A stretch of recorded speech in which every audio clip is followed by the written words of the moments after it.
Hello दोस्तों, मैं हूं हिमांशु कुमार और आप देख रहे हैं एनसीईआरटी ऑनलाइन क्लासेस को। और हम आज के इस वीडियो में देखेंगे पहला पार्ट समय की शुरुआत से, जो आपका 2 पार्ट हैं समय की शुरुआत से, और दूसरा पार्ट भी पहला दूसरा दोनों पार्ट 25 नंबर के हैं। और हम पहले पार्ट के दूसरे वीडियो को पार्ट सेकंड वीडियो को देखेंगे। और पार्ट सेकंड में हमने होमिनिड की पहली जो प्रजाति थी होमो हाइबरबर्गेसिस, इसको पढ़ लिया था। अब सेकंड वीडियो में हम पढ़ेंगे होमो को। और होमो जो था वो एक प्राचीन मानव था, होमो। और हम होमो को देखेंगे। अब होमो एक लैटिन भाषा का शब्द है। होमो किस भाषा का शब्द है? होमो एक लैटिन भाषा का शब्द है, वो जिसका अर्थ क्या है? तो आदमी। आपसे प्रश्न पूछ सकता है कि होमो जिसका अर्थ, होमो एक लैटिन भाषा का अर्थ है जिसका अर्थ क्या है? तो हमें लिखना है आदमी। अब होमो को भी एक विभिन्न प्रजातियों में बांटा गया है। होमो को एक विभिन्न प्रजातियों में बांटा गया है, जिसमें पहला है होमो हेबिलस, दूसरा है होमो इरेक्टस, तीसरा है होमो सेपियंस। 3 है होमो हेबिलस, होमो इरेक्टस और होमो सेपियंस। इसमें पहला है होमो हेबिलस, जो कौन थे? औजार बनाने वाले मनुष्य थे। होमो इरेक्टस सीधे खड़े होकर 2 पैरों के बल चलने वाले। ये प्रश्न पूछ सकता है कि होमो हेबिलस कौन थे? तो होमो हेबिलस जो थे वो औजार बनाने वाले थे। और होमो इरेक्टस सीधे खड़े होकर 2 पैरों के बल चलने वाले थे। तीसरा है होमो सेपियंस। होमो सेपियंस जो प्राज्ञ मानव और चिंतनशील मानव, ये प्रश्न इम्पोर्टेंट प्रश्न है, टिक कर लेना। होमो सेपियंस है वो प्राज्ञ मानव और चिंतनशील मनुष्य। ये प्रश्न पूछ सकता है कि प्राज्ञ मानव और चिंतनशील मनुष्य किसे कहते हैं? तो होमो सेपियंस को। अब देखते हैं हम आगे की स्लाइड को। आगे की स्लाइड में है होमो हेबिलस। होमो हेबिलस पहला पॉइंट है हमारा कि होमो हेबिलस जो कौन थे? औजार बनाने वाले जीवाश्म, जो औजार बनाने वाले जो होमो हेबिलस थे, उसके जो जीवाश्म थे, जो इथियोपिया में ओमो और तंजानिया के ओडोगोई घोष से प्राप्त हुए।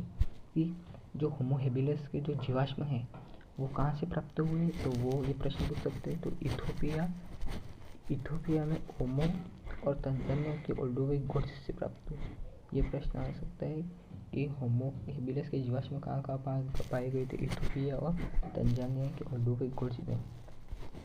अब मैं ये बता रहा हूँ कि आपको जो ये नोट्स जो हैं उसको आपको हस्तलिखित नोट्स जो आपको डाउनलोड करने हैं, इसके लिए आपको टेलीग्राम लिंक को ज्वाइन कर लेना है, जिसकी लिंक आपको डिस्क्रिप्शन में मिल जाएगी। और इसको आप बेहतरीन तैयारी कर सकते हैं और नोट्स प्रिपेयर कर अपनी परीक्षा में आगे बढ़ सकते हैं। जैसे कि दूसरा पॉइंट देखते हैं। होमो इरेक्टस के प्राचीन जीवाश्म अफ्रीका और एशिया के दोनों महाद्वीपों में पाए जाते हैं। होमो इरेक्टस दो पैरों के बल चलने वाले थे। जो जीवाश्म हैं वो प्राचीन जीवाश्म कहाँ मिले? तो अफ्रीका और एशिया। ये प्रश्न आ सकता है, तो कहाँ मिले? अफ्रीका और एशिया में मिले थे इसके प्राचीन जीवाश्म। जो ये क्या थे? महाद्वीप थे। क्या थे? महाद्वीप थे दोनों। अब देखते हैं दूसरे को कि ऐसा माना जाता है कि होमिनिड पूर्व अफ्रीका में चलकर दक्षिणी व उत्तरी अफ्रीका, दक्षिणी पूर्वोत्तर एशिया और संभवतः यूरोप में 2 से 15 लाख वर्ष पहले गए। कि ऐसा माना जाता है जो होमिनिड पूर्व अफ्रीका से चलकर दक्षिणी व उत्तरी अफ्रीका और दक्षिणी पूर्वोत्तर एशिया तक संभवतः यूरोप में 20 से 15 लाख वर्ष पहले गए थे। ये जो होमो हेबिलस और होमो इरेक्टस जो थे और होमिनिड पूर्व अफ्रीका में चलकर दक्षिणी व उत्तरी अफ्रीका में, पूर्वोत्तर एशिया में, यूरोप के 20 से 15 वर्ष पहले गए थे। अब अगली साइड को देखते हैं कि कुछ मामलों में जीवाश्म के नाम पर उन स्थानों को नामों पर भी रखे गए कि जो स्थान थे जीवाश्म थे उनको स्थानों पे जहाँ पर ये स्थान पर ये जीवाश्म प्राप्त किए गए उन स्थानों पर भी इसके नाम रखे गए कि जहाँ से वे प्रथम बार प्राप्त हुए, जहाँ ये प्रथम बार प्राप्त हुए, जैसे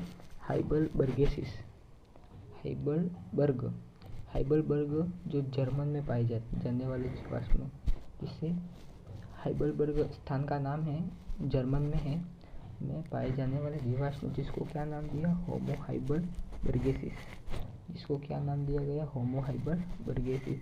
इसमें सिर्फ होमो जोड़ा है और गेसिस को जोड़ा है।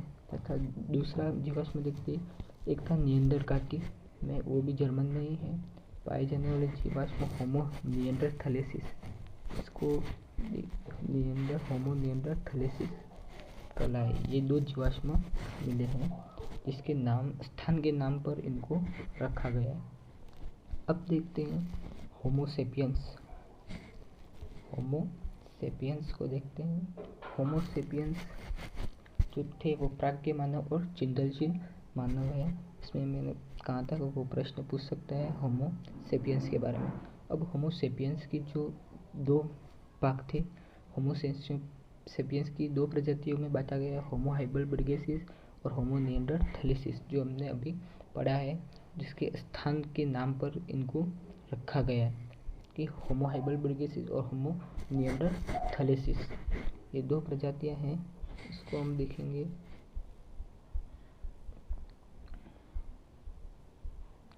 नेक्स्ट स्लाइड को देखते हैं। अब है यहाँ पर होमो हाइबलबर्ग मानव। होमो हाइबलबर्ग जो मानव है, होमो हाइबलबर्ग मानव के जीवाश्म अफ्रीका और एशिया तथा यूरोप में पाए गए।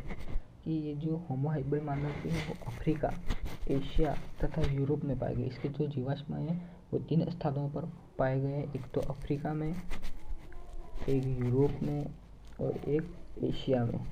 ये 3 स्थान पर पाए गए हैं। ये प्रश्न पूछ सकता है। दूसरा है निएंडर जो मानव है, निएंडरथैलेसिस जो मानव है, इसमें 13,000 से 35,000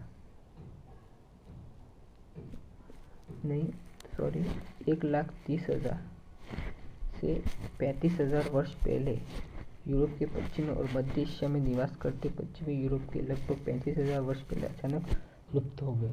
जो निएंडरथैलेसिस जो मानव थे वो 1,30,000 से 35,000 वर्ष पहले तक यूरोपीय पश्चिमी और मध्य एशिया के निवास करते थे।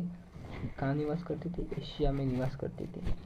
जो वे यूरोप में लगभग 35 वर्ष पहले अचानक विलुप्त हो गए।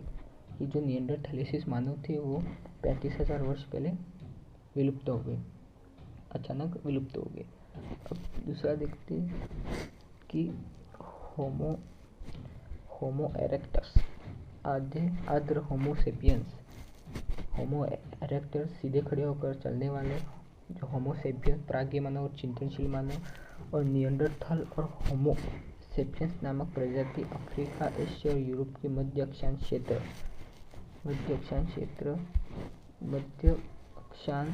क्षेत्र में 10 से 40 लाख वर्ष पहले पूर्व निवास करते थे।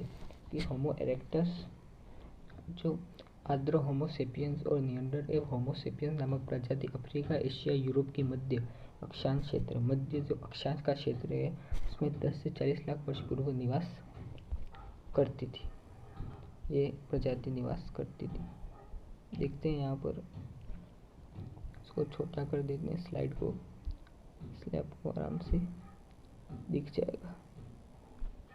चलो अब यहाँ पर दिया गया है कि देखो यहाँ पर ये एशिया ये रहा, इसके बाद ये तंजानिया जो जीवाश्म प्राप्त हुए हैं, ये अल्ट्राटिक जो महासागर है, कौन सा महासागर? अल्ट्राटिक महासागर यहाँ पर है।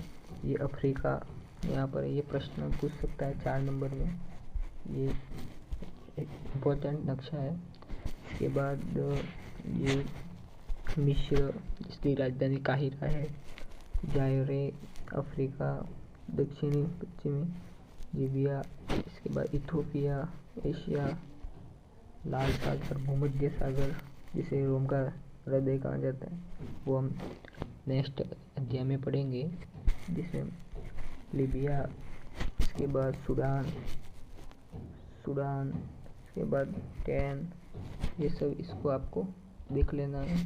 तंजानिया, ये सब ये नक्शे को आपको देख लेना है। चलो नेक्स्ट स्लाइड को देखते हैं। नेक्स्ट स्लाइड जिसमें है आधुनिक मानव के उद्भव के सिद्धांत कि आधुनिक जो मानव थे होमोसेपियंस मानव थे, इसका उद्भव कहाँ हुआ वो तो पढ़ लिया हमने। और जो उद्भव होमोसेपियंस की थी उसके दो सिद्धांत थे। पहला है प्रतिस्थापन मॉडल और दूसरा क्षेत्रीय निरंतरता मॉडल।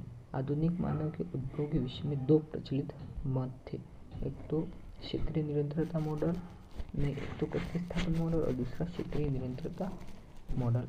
अब प्रतिस्थापन मॉडल को फर्स्ट में देखते हैं और सेकंड क्षेत्रीय निरंतरता मॉडल को देखते हैं। ये आ गया क्षेत्रीय निरंतरता मॉडल। पहला है प्रतिस्थापन मॉडल। प्रतिस्थापन मॉडल के अनुसार कहा गया है, इस मत के अनुसार यह कहा गया है कि जो होमोसेपियंस है वो प्रजाति अफ्रीका से, कहाँ से, अफ्रीका से दूसरे देशों जैसे यूरोप और एशिया पर सबसे पहले वे अफ्रीका में पैदा हुए। इसके बाद वह दूसरे जगहों पर जैसे एशिया और यूरोप में गए और अन्य जो देशों में यह विश्व के जो अन्य देशों में यह फैल गए। और प्रतिस्थापन मॉडल के मत के अनुसार यह कहा गया है कि इस जो मत है इसके अनुसार कहा गया है कि अफ्रीका से ये जो मानव थे वो अन्य जो देशों में, विश्व के जो अन्य देशों में यह फैल गए। और ये हम प्रतिस्थापन जो मॉडल है इसके अनुसार कह सकते हैं। अब दूसरा है हमारा क्षेत्रीय निरंतरता मॉडल। इसके अनुसार, इस मत के अनुसार यह कहा गया है कि जो क्षेत्रीय निरंतरता मॉडल के अनुसार जो होमोसेपियंस जो मानव थे वो अलग अलग मानव प्रजाति की उत्पत्ति हुई। आधुनिक मनुष्य की उत्पत्ति अलग अलग भागों से एक साथ न होकर अलग अलग समय से हुई है, कि एक स्थान पर नहीं, ये अलग अलग हुए। जैसे पहले यूरोप में हुए, अफ्रीका में हुए, एशिया में हुए, ये अलग अलग क्षेत्रीय निरंतरता मॉडल के अनुसार बताया गया है।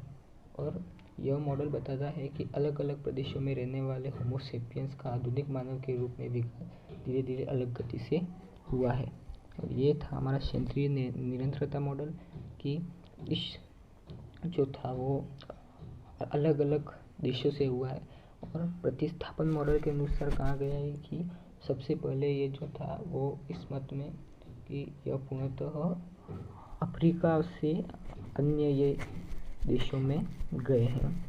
इस मॉडल के अनुसार ये 6 नंबर में आपके प्रश्न आ सकते हैं कि प्रतिस्थापन मॉडल और क्षेत्रीय निरंतरता मॉडल को समझाइए, तो आपको ये लिख देना है। चलो अब क्या, ये जो होमोसेपियंस प्रजाति, अब वो धीरे धीरे जो भोजन प्राप्त करने के जो तरीके हैं उसको देखेंगे। इसके बाद ये विकसित होकर जो औजार बनाएंगे, इसके बाद उनकी भाषा का, कला का विकास होगा, इसको हम धीरे धीरे देखेंगे।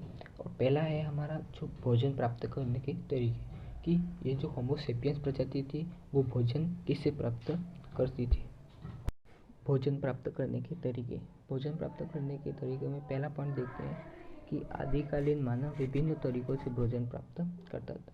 कि आदिकालीन जो मानव थे वो भोजन किस तरह प्राप्त करते थे, विभिन्न तरीके से ये भोजन प्राप्त करते थे। तो उदाहरण देखते हैं। इसमें पहला उदाहरण संग्रहक से प्राप्त की जो वो कंदमूल और आदि फल थे उनको संग्रहण करते थे। एक शिकार करके वो भोजन प्राप्त करते थे।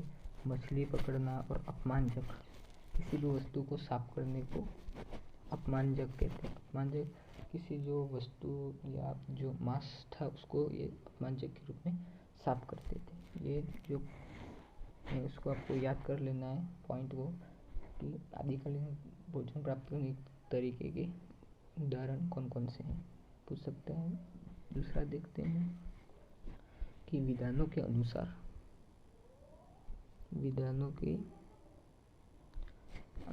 आदिकालीन जो मानव है होमिनिड भोजन के लिए मांस की तलाश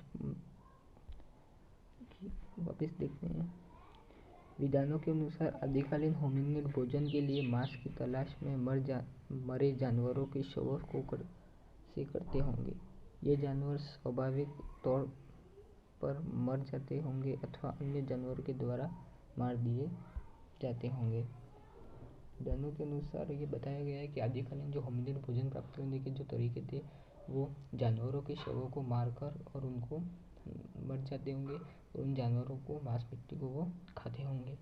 यह भी संभवत है कि प्रारंभिक होमिनिड छोटे स्तनपायी प्राणियों के जानवरों जैसे चूहे, छछूंदर, पक्षियों के अंडों और अतिरिक्त कीड़े मकोड़े भी खाते होंगे। यह भी बताया गया है कि जो स्तनपायी प्राणी जानवरों को चूहे, छछूंदर आदि को ये खाते होंगे, यह भी बताया गया है। अब इसको जो शिकार थे, अब शिकार के जो साक्ष्य मिले वो साक्ष्य को देखते हैं कि जो शिकार किया गया उसको जो साक्ष्य है वो कहाँ मिले, किस वर्ष में मिले। तो जो पहला साक्ष्य उसका ग्रोथ जो इंग्लैंड में था, जो कब मिला तो 5 लाख वर्ष पहले इसका साक्ष्य मिला था। अब दूसरा है शोनिंजन जो जर्मनी में है, तो 4 लाख वर्ष पूर्व इसके साक्ष्य मिले थे। पांचवा है डोल्ने वेस्टोनाइस जो चेक गणराज्य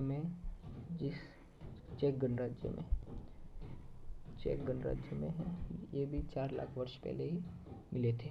इसका प्रश्न आ सकता है कि शिकार के जो साक्ष्य वो कहाँ किन स्थानों पर मिले, तो आपको ये 5 पॉइंट लिख लेने। चलो दूसरा देखते हैं, दूसरी स्लाइड को। आदिकालीन मानव के निवास स्थान।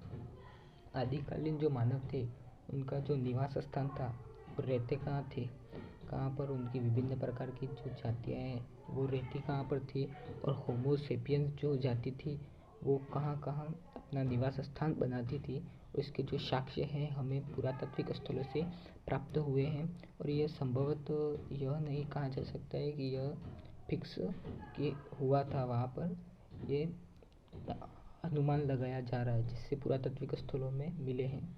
अब पहला पॉइंट, उनका निवास स्थान वो कहाँ रहते थे और किस तरह का व्यवहार था उनका, इसको देखते हैं।